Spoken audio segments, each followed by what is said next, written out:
성남FC 후원 의혹으로 검찰에 출석한 이재명 더불어민주당 대표가 9시간이 넘게 조사를 받고 있습니다. 검찰은 제3자 뇌물 혐의를 집중적으로 물었지만 이 대표는 미리 준비한 답변서를 내고 혐의를 부인하는 것으로 알려졌습니다. 취재기자 연결해 보겠습니다. 한동호 기자. 네, 사회일부입니다. 자, 이재명 대표에 대한 검찰 조사 언제쯤 끝날까요?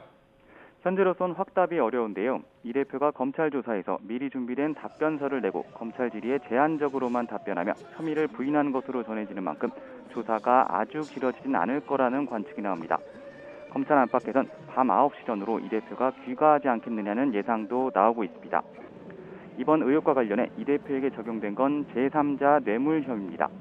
이 대표가 성남시장으로 있던 지난 2014년부터 2018년 사이 두산건설 등 관내기업 6곳의 현안을 해결해주는 대가로 자신이 구단주로 있는 성남FC 후원을 요구해 모두 160억 원을 내게 했다는 건데요. 혐의 성립 여부를 가르는 쟁점은 이 대표가 기업들에게서 부정한 청탁을 받고 대가성 뇌물격으로 성남FC 후원을 요구했는지 여부입니다. 검찰은 두산건설과 네이버, 차병원 등 관내 기업들이 당시 자발적으로 성남FC와 광고 계약을 맺을 이유가 마땅히 없었다고 보고 있습니다. 여기에 네이버 압수수색 과정에서 확보한 성남시에 제기할 민원 문건이나 성남FC 광고를 요구받았다는 기업 관계자들의 진술까지 종합하면 부정한 청탁과 대가성이 인정된다고 판단하고 있습니다. 하지만 이 대표는 성남시 행정을 대가로 관내 기업들의 성남FC 광고를 요구한 적이 없다며 부정한 청탁과 대가성 모두 부인하고 있습니다.